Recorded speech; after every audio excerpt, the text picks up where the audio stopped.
요 앞에 앉아 있네. 여기 앉아야지.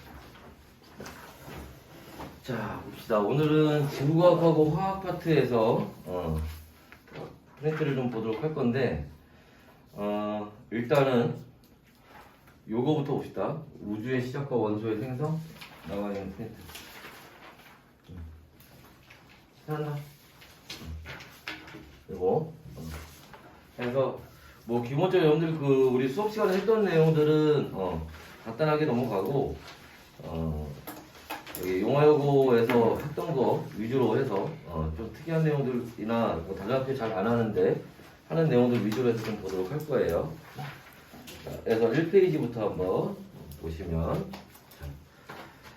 물질의 구성에서 뭐 물질의 원자가 있고 그 원자는 원자핵과 전자, 그 다음에 원자핵은 다시 양성자와 중성자, 그 다음에 쿼크 뭐 이렇게 있어야 된다고 하는데 거기 보시면은 양성자와 중성자 해놓고 있지? 왜 중성자가 있어야 되는지 뭐 이런 얘기들이 간단하게 나와 있는데요. 이름 적어주고 참고로 보면은 뭐 이런 게 문제 나올 것 같지는 않지만 일단 학교 프린트에서 해 나와 있으니까 일단은 양성자하고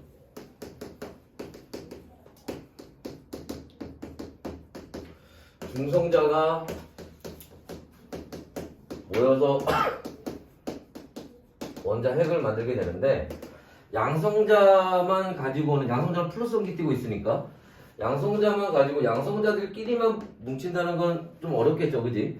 플러스끼리 반발력이 생길 테니까 그때 중성자가 있어야 된다는 거예요. 왜냐하면 양성자와 양성자 플러스하고 플러스 사이에는 서로 밀어내는 반발력 전자기력이라고 하죠.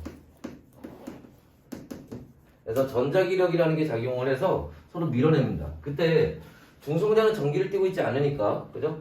여기 중성자가 들어가서 얘네들 사이에 핵력이라는 게 작용하게 돼요. 이 핵력은 인력으로 작용을 합니다. 그래서 중성자가 들어가서 이 핵력을 만들어주기 때문에 얘네들이 뭉쳐있을 수 있는 거예요. 그치? 그래서 원자핵 안에 중성자는 꼭 있어야 되는 거야. 물론 예외가 하나 있죠. 중성자가 없어도 되는 경우. 뭐? 수소. 그지? 왜냐하면 수소 원자는 그죠? 양성자 한 개만 있기 때문에 그죠? 그럼 여기 양성자 한 개에서 반발력이 생길 리가 없잖아. 그러니까 이때는 중성자가 없어도 되겠지. 그래서 수소에서는 양성자 한 개로만 있고 중성자는 없다는 거. 그 외에 나머지 양성자가 두 개 이상 있는 경우에는 헬륨부터는 무조건 중성자가 꼭 있어야 된다는 거야. 이해됐나요? 알아두시고 들어와. 거기. 그 다음에 자 해서 이제 빅뱅이 일어나면서 기본 입자라는 게 만들어지는데 자 기본 입자는 뭐하고 쿼크하고 그 다음에 경입자가 만들어집니다. 그래서 자 여기 이제 보시면 쿼크는 이제 업쿼크와 다운쿼크가 가장 대표적이고 전체 다 해서 한 6종류가 있어요. 그 중에 거기 나와 있는 저 업쿼크는 얼마? 플러스 3분의 2. 그죠? 전기를 띠게 되고 다운쿼크는 얼마? 마이너스 3분의 1의 전기를 띠게 되죠. 그 다음에 경입자도 종류가 6종류가 있는데 그 중에서 우리가 이제 여기서 사용하는 건 전자 얘기하는 거고 전자는 마이너스 1의 전기를 띠고 있습니다. 그죠? 그래서 이제 요런 애들이 있고 그런 애들 중에 그 업쿼크와 다운쿼크가 만나서 이제 양성자와 이제 중성자를 만들게 되겠지. 그죠? 그래서 이때 우주의 온도가 낮아지면서 업쿼크와 다운쿼크가 강한 상호작용에 의해 결합하여 양성자와 중성자가 만들어진다고 했는데 이때 상호작용이라고 하는 게 뭐냐 하면 힘을 얘기하는 거야, 힘. 이게 교과서가 바뀌면서 이제 통합과학이 물론 이제 나온 지가 한 4년, 5년 됐는데 그전에는 보통 힘이라고 하던 거를 이제 우리가 이제 교과서에서는 힘이라는 말보다는 상호작용이라는 말로 많이 써요. 힘이 혼자 작용하는 게 아니기 때문에 그래서 이제 거기에 이제 나와 있는 것처럼 강한 상호작용에서 서로 잡아당기는 강한 그때 얘기하는 힘이라는 거는 핵력을 얘기를 하는 겁니다. 행력에 의해서 결합을 하게 돼요. 그래서 양성자와 이제 중성자를 만들게 된다는 거고, 그 양성자와 중성자로 만들어진 원자 핵은 당연히 뭐 플러스 전기를 띠고 있겠죠. 그지? 자, 그리고 자, 원자는 전기적으로 자, 뭐가 된다? 중성이 된다는 거예요. 자, 전기적으로 중성이라는 거는 그 안에 자, 플러스나 마이너스가 없다는 뜻이 아니라 플러스의 양과 마이너스의 양이 어떻다? 같다라는 걸 나타냅니다. 그러면 자, 원자 안에서 플러스 전기 띄는 게 누구야? 양성자죠? 마이너스 전기 띄는 게 누구야? 전자죠? 그러니까 양성자의 수와 전자의 개수가 어때야 된다? 같아야 된다는 겁니다. 원자에서는 기본적으로. 물론 뭐가 되면 이온이 되면 얘기가 좀 달라지죠. 이온은 양성자나 양성자나 전자의 개수가 달라져야겠지 당연히. 그죠? 그래서 원자에서는 기본적으로 중성이다라는 걸 요런 얘기를 하는 거고. 자, 그 다음에 빅뱅과 입자가 만들어지는 거. 자, 빅뱅 우주론에서는 자, 138억 년 전에 이게 이제 우주의 나이가 되겠죠. 그지? 그래서 한 점에서 빅뱅으로 자, 시간, 공간, 에너지, 물질이 생겨났고 현재 우주가 형성되었다는 거 계속 팽창해서 처음에는 초고온, 초고밀도 상태에서 팽창하고 이게 이제 빅뱅 우주론의 핵심은 뭐야? 우주가 계속 팽창하면서 온도가 낮아지고 있다는 거지. 온도가 낮아지면서 그 온도에 맞는 다양한 물질들, 입자들이 만들어졌다라는 거예요. 자, 그래서 뒤로 한번 또 넘어가 보시면 다음 페이지에 그래서 이제 양성자와 이제 중성자가 만들어지고 그 양성자와 중성자들이 최종적으로 자, 7대1의 개수비를 가지게 되면서 이제 우리가 알고 있는 수소와 헬륨의 질량비가 3대1이 된다는 얘기가 이제 여기서 나오는 겁니다. 그죠? 그래서 그 얘기 한번 잠깐 다시 보면 자, 처음에 양성자와 중성자가 만들어졌는데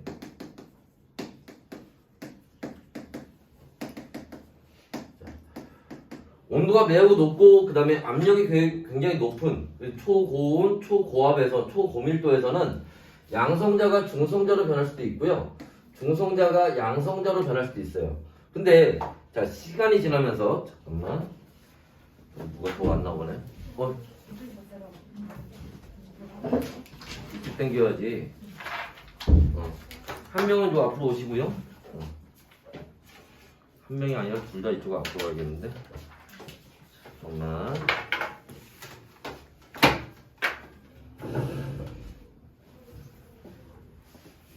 가방 좀 앞으로. 그래서 안고. 어휴. 촬영을 해야 돼서.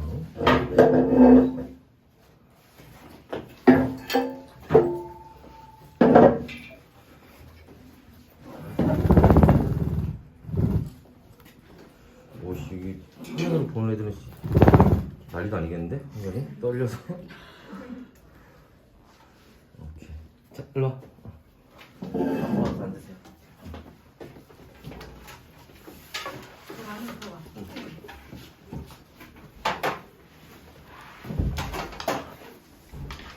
프린트 다 있지? 학교 프린트. 자, 계속 한번 봅시다. 자, 그래서 보시면 양성자와 중성자가 자, 서로 바뀔 수가 있었고 이때는 그래서 얘네 개수비가 얼마? 1대 1이었다는 거예요. 개수비가. 근데 시간이 지나면서 우주는 계속 팽창할 거고 우주의 온도는 어떻게 되겠니? 온도는 계속 낮아지겠죠. 그지? 근데 얘네가 이렇게 입자들이 서로 만들어질 수 있는 거는 온도에 따라 아까 얘기했던 만들어지는 물질이 좀 달라진다는 겁니다. 그래서 자, 요 밑으로 온도가 떨어지게 되면 자, 어떤 일이 자, 양성자와 중성자가 있는데 뭐는 양성자가 중성자로 변하는 게 요 밑에 온도에서 더 이상 일어나지 않아요. 그 다음에 온도가 더 낮아지게 되면 이제 누가 중성자가 양성자로 변하는 것도 요 밑에 온도로 내려가면 더 이상 진행이 되지 않습니다. 그래서 시간이 지나면서 온도가 낮아지면 이제 뭐는 양성자와 중성자가 그죠? 이제 뭐는 양성자가 중성자로 변하는 건 더 이상 일어나지 않고 중성자가 양성자로 변하는 건 돼요. 그러니까 양성자 개수가 어떻게 되겠어요? 증가할 거고 중성자 개수는 점차 감소하겠지. 그죠? 그래서 시간이 지나면 또 온도가 떨어질 거고 여기보다 온도가 더 낮아지게 되면 이제 양성자와 중성자에서 양성자가 중성자로 변하는 것도 안 되고 중성자가 양성자로 변하는 것도 안 돼요. 그렇게 됐을 때 얘네 개수비가 얼마? 7대 1이 되더라 라는 거지. 그리고 이제 이 상태로 고정이 된 상태에서 여러분 이제 여기 내기는 이제 요 여기까지 나와 있는데 그 뒤로 한번 넘어가 보시면 특별로 이름 적어주고 뒤로 한번 넘어가 보시면은 어디 6페이지인가요? 자, 6페이지에 보시면은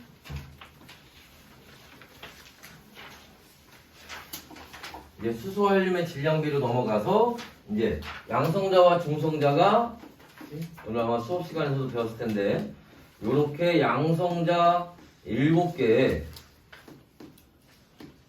중성자가 하나 마찬가지로 양성자 7개 그죠?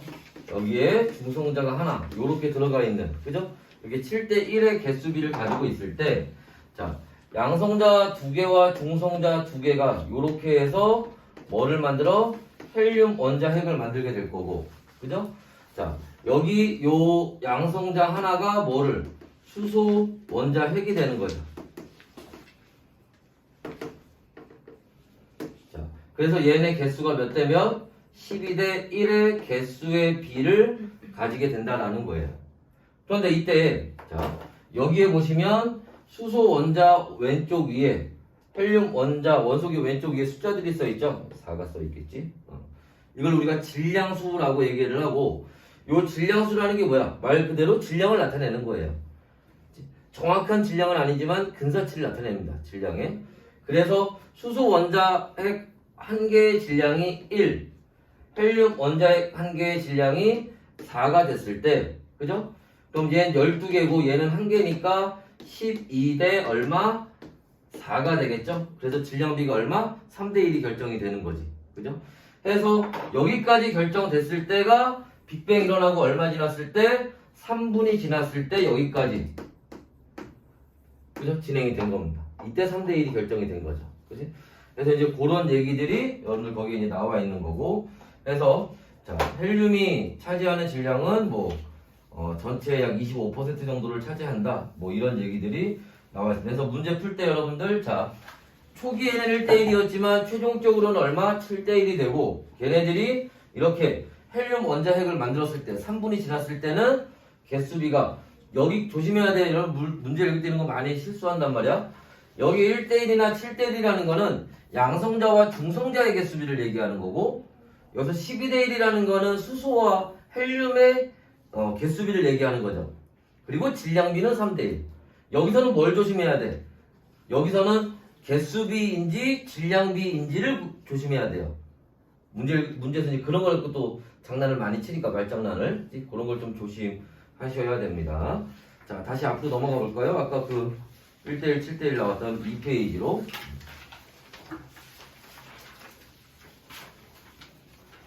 됐나요? 자, 그 다음에 자, 여러분들 거기 이제 보시면은 자, 수소 원자핵, 중수소 원자핵 해서 그 원소기호로 표시하는 방법을 학교에서 좀 해줬는데 자, 무슨 얘기니? 자, 우리가 수소 같은 경우에 수소도 종류가 세 가지가 있어요. 그치? 이런 걸 우리가 통틀어서 동위원소라고 얘기하는데 얘도 수소 그 주기율표에서 수소니까 어디 첫 번째 칸에 들어가는 애들이죠. 얘도 첫 번째 칸, 얘도 첫 번째 칸. 그래서 같은 위치에 들어가는 원소다 이런 뜻이에요. 그래서 자 누구는 자 수소는 원자번호 1번이니까 그죠? 요렇게 들어가겠죠. 근데 자 얘는 자 양성자 하나가 원자핵이 된 거예요. 근데 얘는 양성자 하나에 중성자 하나. 얘는 양성자 하나에 중성자 두 개가 이렇게 들어가 있단 말이야. 이거 화면에 나오니? 내 잘생긴 얼굴도 나오고. 진짜? 그건 아쉬워. 자, 여하튼 그래서 지금 요게 요렇게 나타내는데 요 원자핵 안에 있는 양성자나 중성자의 개수를 나타내는 걸 뭐라고? 아까 앞에서 얘기했던 질량수라고 하는 거죠. 그래서 얘는 이름이 수소, 얘는 중수소, 얘는 삼중수소 이렇게 얘기를 합니다. 자, 그런데 여기에 자 하나 또 추가해서 봐야 될 게, 자, 얘 지금 원자핵이죠. 원래는 뭐 해야 돼? 요 주변에 요렇게 전자 하나 있어야 되는 거잖아. 그래야 원자가 되는 거죠. 근데 지금 요 전자가 없기 때문에, 그죠? 오른쪽 위에 전자 하나 빠져나가 있는 상태니까 플러스로 이렇게 표현을 하죠. 그래서 우리가 이제 여러분들 중학교 때는 아마 이렇게 쓰는 걸 이온 이렇게 배웠는데, 이온 맞아요. 이온 맞는데 이온을 나타내면서 동시에 이게 뭘 나타내는 거야? 원자핵을 표시하는 방법이 되는 거지. 원래 있어야 되는 전자가 없는 거니까. 원래 전자 한 개 있었어야 되는데. 헬륨은 어떻게 되겠니? 헬륨은 자, 마찬가지로 원자 번호 2번이 되고요. 그럼 양성자가 두 개가 있었을 거고, 그런데 여기에 뭐가? 중성자가 하나 있는 경우와 중성자가 두 개 있는 경우가 있다는 거지. 그래서 누구? 얘는 질량수가 얼마? 3이 되는 거고, 얘는 질량수가 4가 되는 거고요. 이거 원자핵이니까 원래 헬륨 전자 두 개 있었어야 되죠. 그러니까 오른쪽 위에다가 2 플러스 요렇게 쓰면 이게 헬륨 원자핵을 나타낸다. 얘는 헬륨 3, 얘는 헬륨 4 이렇게 부르는 애들이에요. 그래서 거기에 네모칸에 이제 얘네 원자핵이나, 원자를 표시할 땐 당연히 어떻게 하겠어요? 오른쪽 위에 있는 요 숫자들 지워버리면 되겠지. 전자가 있는 거니까 그때는. 그래서 표시하는 방법 요것도 같이 좀 알아두실 필요가 있어요. 아마 뭐 소수령으로 이걸 써봐라 이렇게 나올 것 같지는 않은데, 이제 그 문제나 그림이나 이런 거에 그런 애들이 써 있을 때 이걸 해석이 가능해야 됩니다. 그래서 같이 봐주시면 될 것 같고요.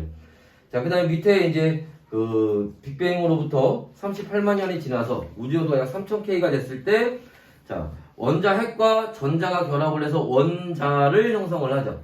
그지?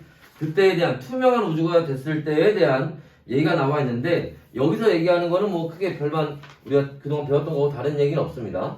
그래서 봐주시면 되고, 자, 3페이지 한번 볼게요. 3페이지에서 여러분들 조금 더 신경 써야 되는 게 뭐냐면은, 보통 다른 학교에서는 과학자 이름들을 보통 허블이나 호일, 가모프 정도만 하고 있는데, 여러분들 그 학교 프린트에서는, 자, 처음에 우주가 팽창한다, 팽창하지 않는다 싸웠던 아인슈타인하고 프리드만 얘기까지 나와 있단 말이야. 그러니까 요 사람들 이름들 좀 외워둬야 돼요. 그래서 프리드만이라는 사람이 뭐를? 우주가 팽창한다고 주장했던 사람인 거고, 프리드만이 우주가 팽창한다고 주장했던 사람인 거고, 아인슈타인은 우주가 팽창하지 않는다고 주장했던 사람이에요. 그치? 그래서 요 사람들 이름도 좀 알고 있어야 됩니다. 참고로. 그 다음에 그거를 누가? 허블이 관측을 통해서 팽창한다는 걸 알아낸 거죠. 그지? 이때 허블이 찾아낸 게 뭐예요? 멀리 있는 게 더 빨리 멀어지더라 라는 사실을 밝혀낸 거예요.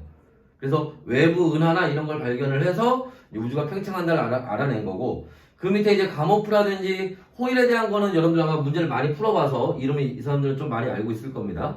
그래서 그 아인슈타인하고 프리드만 이름 좀 알아두실 필요가 있고요. 그 다음에 맨 밑에 이제 펜지어스하고 윌슨이 발견한, 펜지어스하고 윌슨도 이름 알아둬야 돼요. 펜지어스하고 윌슨이 발견한 우주 배경 복사에 대해서 나와 있는데, 자, 이 교과서마다 어떤 교과서는 현재 우주 배경 복사의 온도를 3K, 어떤 교과서는 2.7K로 나와 있는데, 여러분 지금 학교 프린트에서 3K로 나와 있으니까 약 3K 정도라고 알고 계시면 될 것 같습니다. 됐나요? 그래서 이제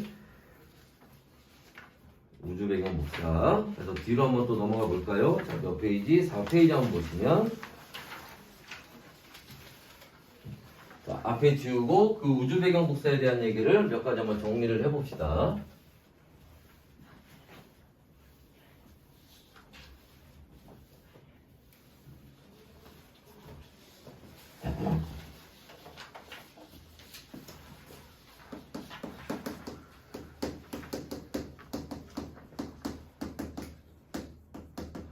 자, 우주 배경 복사는 오늘 뭐 프린트에 나와 있는 얘기라고 해서 뭐 별반 뭐 우리가 그동안에 수업 시간 했던 거하고 달라진 내용은 별로 없어요. 근데 중요한 내용이니까 그치? 한번 이제 점검을 한번 해보자는 겁니다. 그래서 자, 우주 배경 복사는 자, 언제 출발한 거예요? 빅뱅이 일어나고 38만 년 후에 출발을 해서 언제까지? 현재까지도 그죠? 계속 퍼져나가고 있는 빛을 얘기를 하는 겁니다. 이때 출발할 때는 얼마에? 3000K의 에너지를 가지고 출발했고 현재는 얼마? 약 3K 정도의 에너지를 가지고 있다라는 겁니다. 그리고 요 3K 정도의 에너지를 가지고 있는 게 뭐로 측정이 돼요? 전파로 관측이 된다는 거지. 그죠? 그 다음에 자, 얘는 어떤 방향에서 관측이 돼요? 모든 방향에서 관측이 되고요. 자, 대체로 균일하게 관측이 되죠. 대체로 균일하다는 거는 자, 다시 얘기하면 완벽하게 균일한 거는 아니란 뜻이에요. 그치? 왜냐면 우주 공간에 있는 물질들이 완벽하게 균일하게 있는 게 아니기 때문에 어딘가는 좀 많이 있고 어딘가는 좀 적게 있다라는 거지. 그래서 에너지도 그렇게 나타난다는 거예요. 그치? 큰 차이는 아니지만 약간의 차이가 있다라는 겁니다. 그래서 이거 완벽하지 않은, 그죠? 대체로 균일한 요걸 가지고 나중에 별이 만들어지는 거지. 조금 더 물질이 많이 모여 있는 데에서 중력이 크니까 거기서 나중에 별이 만들어질 거고요. 자, 그 다음에 이제 요걸 이제 발견한 사람들이 누구야? 그게 아까 앞에서 얘기했던 펜지어스하고 윌슨이 요거를 발견한 거죠. 그래서 요 과학자들 이름 알아두셔야 되고. 자, 이 우주 배경 복사가 중요한 이유는 뭐예요? 이게 뭐예요? 빅뱅 우주론의 근거가 되기 때문에 그런 거죠. 그지? 자, 그 다음에 자, 거기 여러분들 그 중간에 보시면 절대 온도 얘기 나와 있는데 그 참고로 얘기를 하면 그 절대 온도라고 여기 K라고 하는 단위를 쓰는 거 요게 이제 절대 온도에 대한 얘기죠. 네, 참고로 봐주시면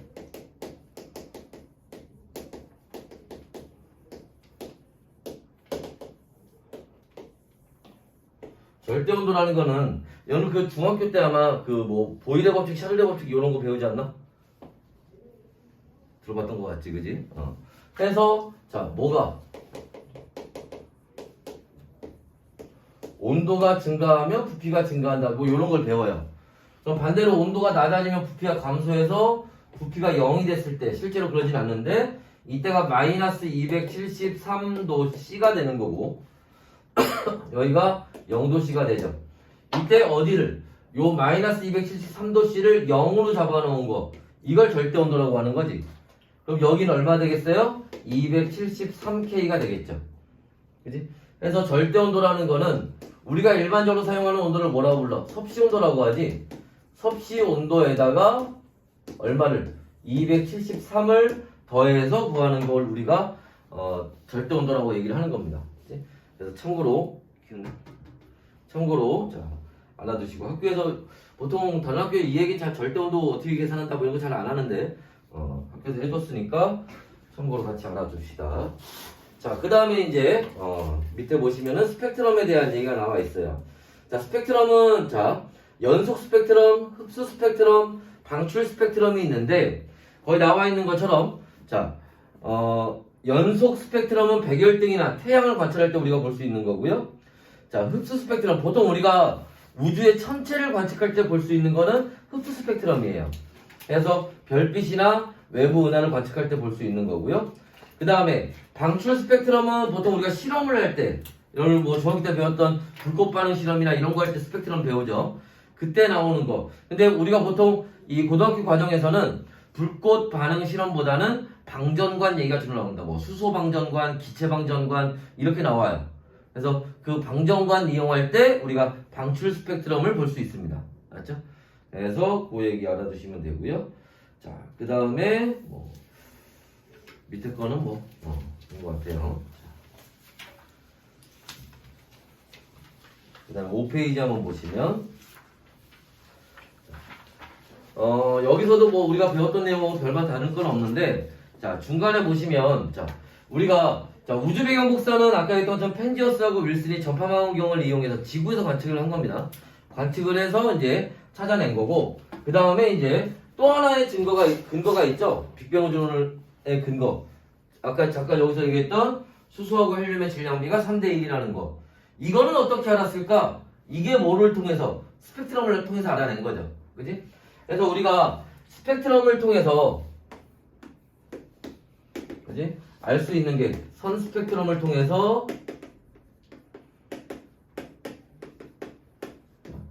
우리가 스펙트럼의 위치나 개수 등을 통해서 뭐를? 그 원소의 종류를 알 수가 있는 거고. 그죠? 그래서 그 5페이지 꼭대기에 있는 것처럼 뭐를? 위치가 같으면, 선의 위치가 같으면 흡수 스펙트럼이 됐건 방출 스펙트럼이 됐건 같은 원소다. 그지? 이게 다르면 다른 원소다. 그런데 그때 그 선의 선폭, 굵기를 통해서 우리가 뭐를? 질량비를 알 수 있다는 거죠. 이게 뭐를 나타낸다? 세기를 나타낸다는 거예요. 그치? 그래서 물질이 많으면 그 세기가 크게 나타날 거고, 그게 그 선의 폭이 굵게 나타나는 걸로 우리가 표시가 되는 거지. 그래서 이걸 통해서 우리가 수소하고 헬륨의 현재 수소하고 헬륨의 질량비가 3대 1이라는 거를 저 스펙트럼을 통해서 알 수 있는 겁니다. 그래서 그 내용 같이 알아두시면 되고요. 그래서 거기 그 중간에 화살표 있는 거 밑줄 쳐볼까요?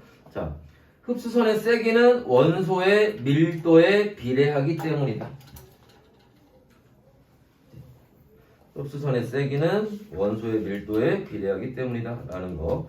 그 다음에 그 밑에 보시면 회복이 교과서 18쪽에 있는 탐구라고 나와 있는데, 그거 간단히 거기서 우리가 알아둘 거는 뭐냐면은, 자, 우리가 그 앞에서 태양의 스펙트럼은 연속 스펙트럼이라고 얘기를 했는데, 그죠? 그 연속 스펙트럼을 확대를 해보면 가느다란 검은색 선들이가 있어요. 흡수선들이 나타납니다. 그걸 통해서 우리가 알 수 있는 게 뭐냐면, 태양의 대기가 뭐로? 거기 있는 것처럼 수소, 헬륨, 그래서 여러 가지 원소들로 구성되어 있다라는 거를 알 수 있다는 거야, 그걸 통해서. 알지? 하지만 우리가 그게 검은 띠가 나타난다고 해서 태양의 스펙트럼을 흡수 스펙트럼이라고 얘기하는 건 아닙니다. 태양의 스펙트럼은 연속 스펙트럼인 거예요. 알겠지? 그래서 그런 얘기들 같이 받으시면 되고. 자, 넘어가서 아까 요 얘기는 앞에서 했던 얘기고,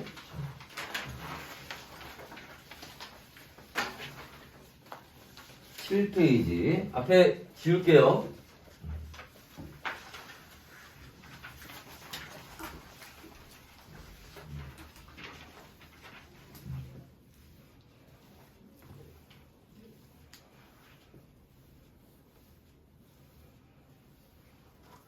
자, 7페이지. 자, 원소하고 원자 이런 얘기가 나오는데 이것도 좀 봐둡시다. 그 다른 학교에서는 잘 하지 않는 내용인데, 우리 7페이지 뭐가 7페이지.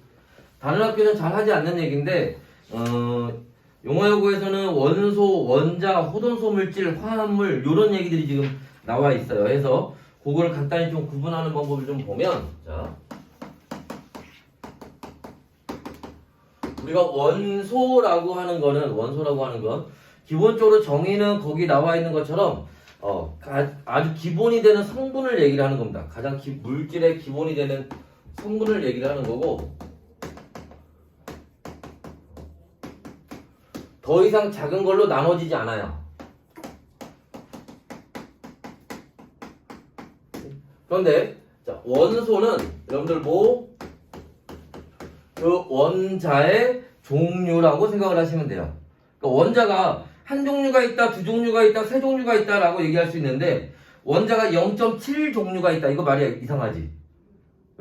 그러니까 이게 가장 낮은 거예요. 더 이상 한 종류에서 더 이상 더 작은 0.7, 0.2 종류 이런 식으로 나눠지지 않는다라는 겁니다. 한 종류일 때가 가장 작을 때다 라는 거고, 자, 원자라고 하는 거는 가장 작은 입자를 얘기를 하는 겁니다. 보통 우리가 입자의 개수를 셀 때 원자라는 말을 써요. 그래서 자, 근데 조심해야 될 건, 그렇다고 얘가 기본 입자는 아닙니다. 아까 얘기했지만 기본 입자는 뭐야? 쿼크하고 경입자들 얘기하는 거지.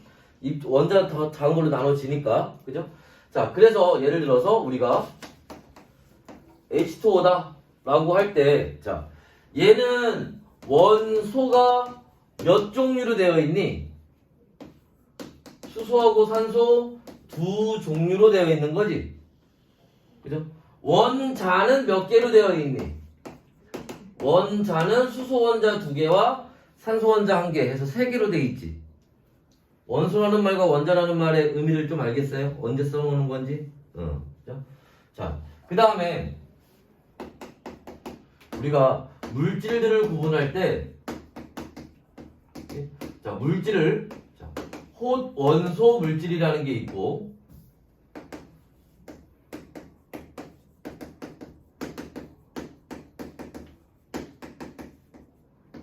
그 다음에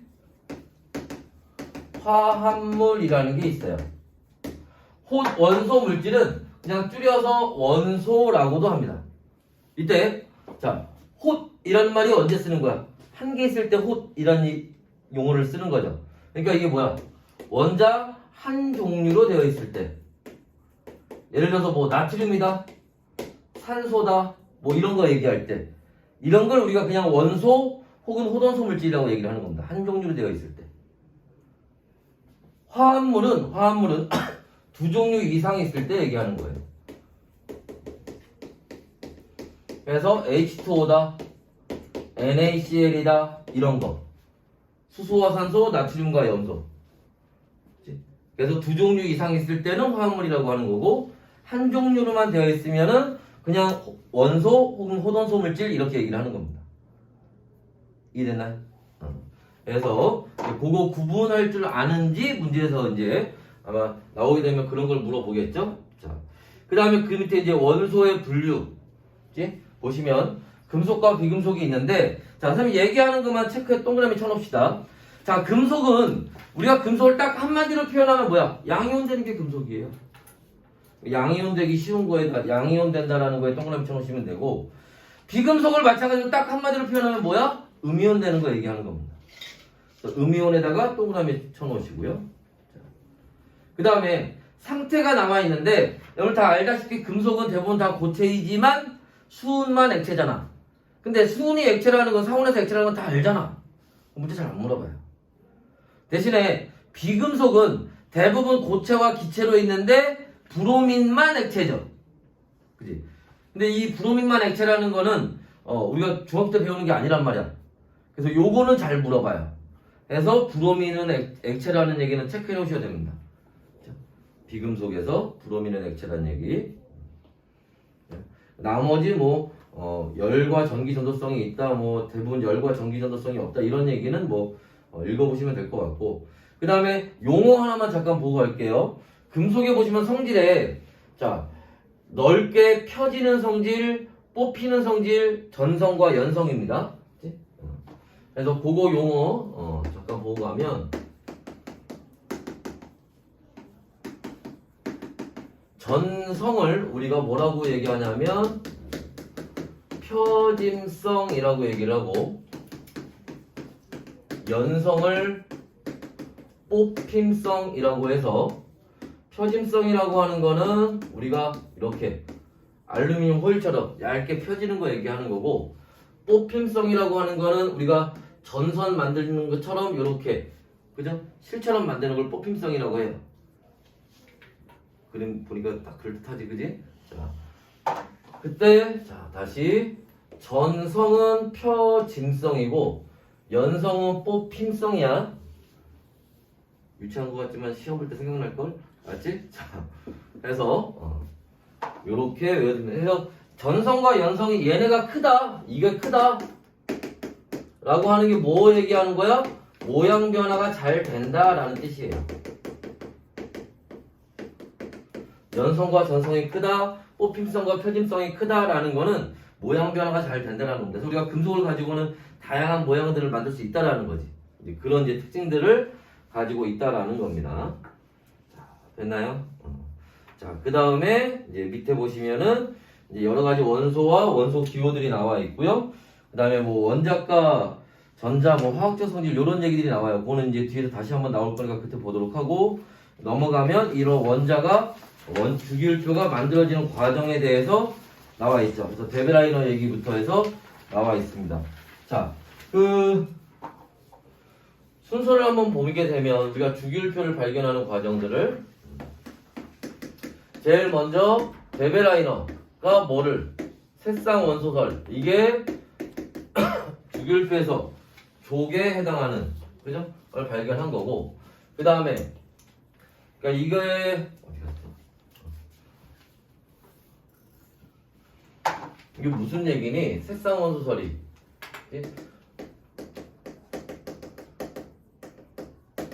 비슷한 성질을 가진 애들이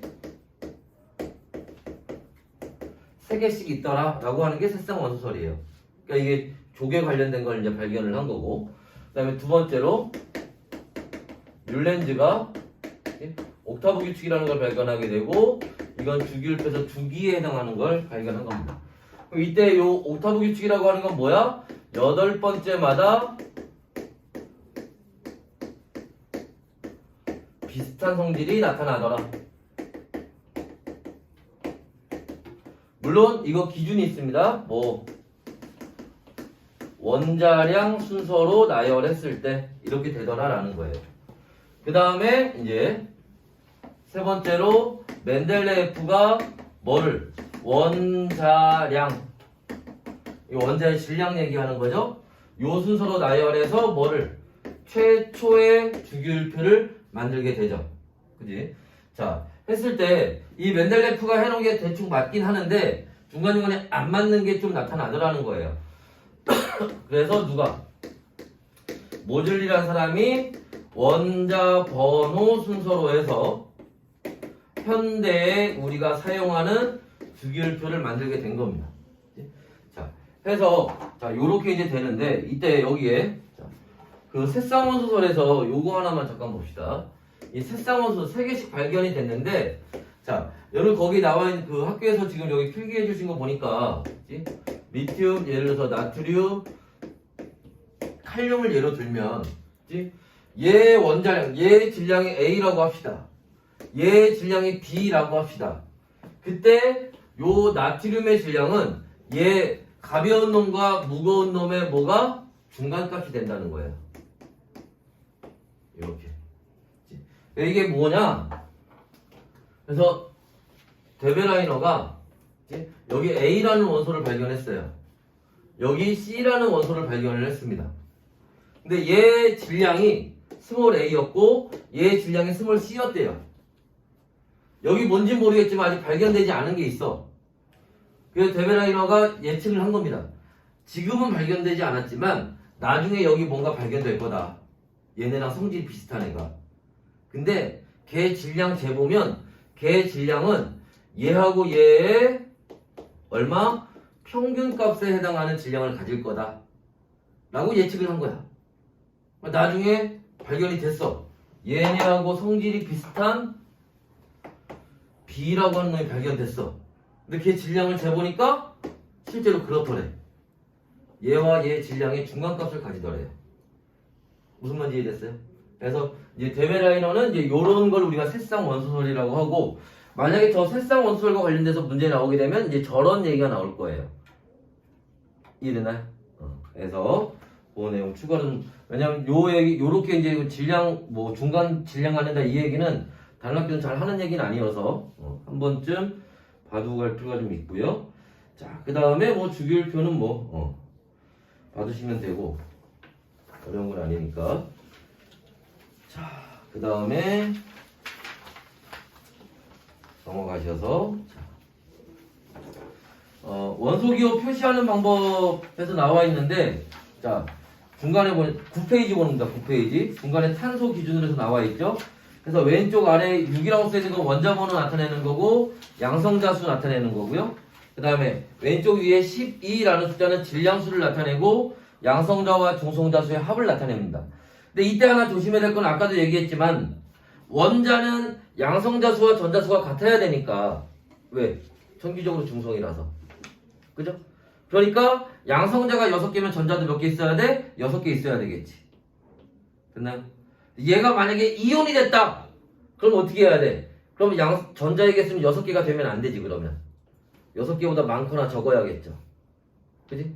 그래서, 오른쪽 위에다가 이제 얘기했던 전자의 출입, 전자가 나가거나 들어간 개수를 쓰는 거예요.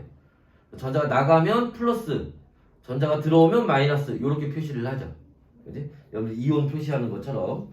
그래서 이제 그런 얘기들이 나와 있고, 자, 이제 그 밑에 전자 배치에서, 자, 그 뒤로 가면, 자, 10페이지에 최외곽 전자수와 원자가 전자수에 대한 얘기가 나와 있습니다. 앞에 거 지우고 그 얘기를 좀 보도록 합시다.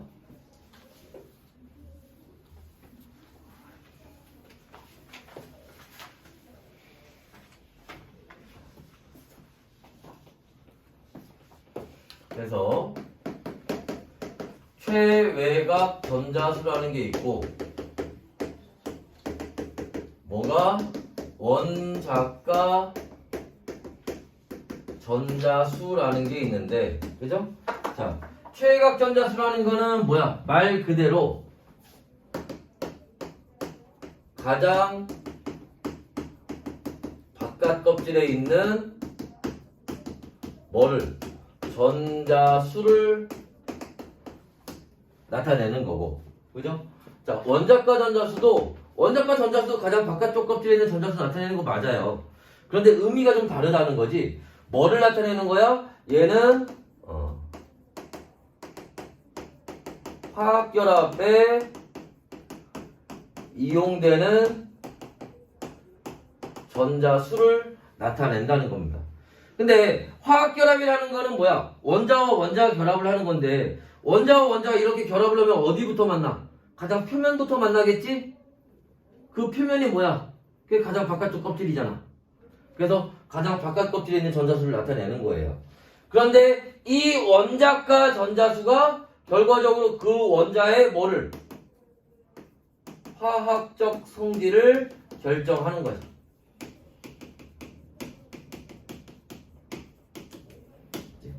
그래서 자, 아까도 얘기했지만 같은 족에 있으면 뭐를 가져? 비슷한 성질을 가지게 되는 거지. 왜? 원자과 전자수가 같으니까. 그죠? 그래서 문제에서 그렇게 물어볼 수 있잖아? 얘들아, 같은 족에 있는 애들끼리는 왜 화학적 성질이 비슷하니? 뭐라고 하면 돼? 같은 족에 있으면 원자과 전자수가 같으니까. 됐나요? 그 얘기가 들어간 짧은 글짓기를 하면 된단 말이야. 자, 그 다음에 여기서 여러분들 조심하셔야 되는 게, 그래서 1족부터 해서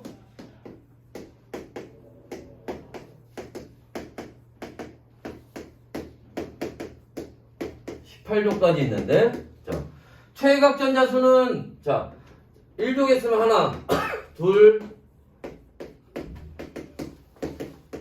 요렇게 들어갈 거, 8개로. 단 여기도 조심해야 될 거는 헬륨은 2개라는 거죠. 그지? 자, 그 다음에 원자과 전자수는 어떻게 돼요? 마찬가지로 가는데 어디가? 18족에서 이게 0이라는 거지. 자, 그래서 우리가 조심해야 될 거는 여기를 조심해야 된다는 겁니다. 그죠? 여기서 달라지기 때문에. 왜 그런 거예요? 18족에 있는 애들은 뭐라고 하니? 비활성 기체라고 해서, 그죠? 얘네는 뭐가? 이온도, 비활성 기체라는 거는 이온도 안 되고 결합도 안 하는 걸 얘기하는 거예요. 원자과 전자수가 결합에 이용되는 전자수를 얘기했는데, 18족에 있는 애들은 가장 바깥쪽에 전자 8개가 있지만 결합을 안 하잖아. 그 전자 8개를 결합에 쓰지 않는다는 거죠. 그러니까 0이 되는 거지. 됐나? 그래서 얘네가 만약에 문제 나왔을 때, 얘들아, 예를 들어서 리튬하고요, 산소하고요, 네온의, 자, 최외곽 전자수를 구해라. 그러면 어떻게 하면 돼? 1 더하기 6 더하기 8 하면 되죠. 그런데 얘네들의 원자과 전자수의 합을 구해라. 그럼 어떻게 해야 돼? 1 더하기 6 더하기 0 해야지. 답이 완전히 달라지잖아, 그러면. 그러니까 문제 읽을 때 이런 걸 좀 조심해야 돼요. 최외곽 전자수와 원자과 전자수. 됐어요? 자, 그래서 이런 얘기들이 나와 있는 거고요. 자, 그 다음에 그 표, 꼭대기에 있는 표 밑에 보시면은 원자들의 주기성이 나타나는 이유는 아까 어디 갔어? 뉴랜드가 얘기했던 거죠. 8번째마다 비슷한 성질이 나타난다는 거. 이게 왜 이런 현상이 왜 나타나니? 이런 걸 주기성이라고 하는 거예요. 이런 거를. 이런 게 왜 나타나니? 자, 원자 번호가 증가함에 따라 뭐가? 원자과 전자수가 1, 2, 3, 4, 5, 6, 7, 0, 1, 2, 3, 4, 5, 6, 7, 0 계속 반복되고 있죠? 일정한 간격으로. 그래서 주기적으로 변하기 때문에 이런 현상이 나타난다라는 거죠. 됐나요? 자, 그 다음에 전자 껍질에 전자 배치하는 거 얘기를 좀 볼 건데 우리 원래 6시까지인데 조금만 더 합시다. 맞지? 다음 6시에 학원 있나 또? 조금만 더 합시다. 조금만. 자, 이거 지워요. 손을 왜 들어? 나가려고? 너는 지금 용어 한테 와가지고 올 때 네 맘대로 갈 때 네 맘대로 야 누가 네 맘대로 가리. 끝까지 듣고 가. 네? 끝까지 듣고 가. 학원 있어요. 알아. 네. 금방 끝내줄게. 자, 봅시다. 전자 배치하는데 원자핵이 있고요. 전자 껍질이 첫 번째 껍질, 두 번째, 세 번째, 네 번째 껍질 가는데 자, 전자가 들어가는 게 안쪽부터 2개, 8개, 8개, 2개 요 순서대로 전자가 배치된다는 거예요. 어디까지는? 원자 번호 20번까지는. 오케이? 그 다음부터는 조금 복잡하게 들어가요. 근데 그걸 우리가 알 필요는 없고 요 순서로 들어간다는 거 알아두시면 되고 자, 이때 이런 이제 전자 껍질을 처음에 발견한 사람이 누구냐면 보어라는 사람인데 그 보어라는 사람이 이 전자 껍질마다 이니셜을 매겨놨어요. K 껍질, L 껍질, M 껍질, N 껍질 이런 식으로. 그래서 얘네들 우리가 전자 배치를 자 그림으로 표현해서 나타낼 수도 있는데 그 10페이지 중간에 나트륨 표시해 놓은 것처럼 그렇게 그림으로 표현할 수도 있지만 요렇게도 가능해요. 나트륨 원자 번호 11번이란 말이야. 그럼 얘 전자 배치를 그리는 게 아니라 써라 그러면 어떻게 해? K 껍질에 전자 2개, L 껍질에 전자 8개. 안쪽부터 순서대로 채우면 됩니다. 그럼 지금 10개 들어갔죠? 그냥 그 다음 껍질이 뭐야? M 껍질이죠? M 껍질에 그럼 전자 하나만 더 들어가면 되겠지? 요렇게 쓰면 되는 거야. 자, 산소가 원자 번호 8번인데요. 얘는 어떻게? K 껍질에 전자 2개, L 껍질에 전자 6개 이렇게. 그럼 얘는 전자 껍질이 3개, 가장 바깥쪽에 전자 하나. 얘는 전자 껍질이 2개, 가장 바깥쪽에 전자가 6개. 이렇게 알아낼 수 있겠죠. 그치? 그래서 요렇게. 저것도 다른 학교에 잘 안 하는 거야. 저 K, L, M, N 이것도 원래 2학년 때 배우는 거거든? 이과 가는 사람들은. 그치? 통합과에서 배우는 내용이 아니에요. 근데 학교에서 해줬기 때문에 요 내용도 같이 알고 있어야 돼. 뭐 알파벳 순서로 가는 거니까 어렵진 않죠. 그치? 그래서 요렇게 표시한다는 거 같이 알아두시면 될 것 같고요. 일단은 자 그 다음에 여기 너희 그 뒤에 요 얘기 좀 보긴 해야 되는데 프린트가 하나 더 있대. 얘네 보니까 별 얘기가 지금 따로 있구나. 쌤이 따로 들어오시나? 별 얘기한 요 앞에서는 또 그건 또 저기에서 했잖아. 빅뱅한 선생님하고 따로 있고 별 얘기한 사람이 또 선생님이 또 따로 있는 거야? 네. 지구과학이랑 화학에도 들고 오고 독특하네. 오케이. 알았어. 일단은 오늘 뭐 여기까지 하고 한 번 더 합시다. 다음 주에 한 번 더 깔아놓을 테니까 요 필터 하나 더 한 거 오늘 거 이어서 알았지? 그래서 그때도 일단 영상 촬영을 해놓을 때 혹시 못 온 사람들은 그거 참고해서 같이 보시고 알겠지? 잠깐만. 일단 저 녹화 끄고 질문할 때는 질문합시다.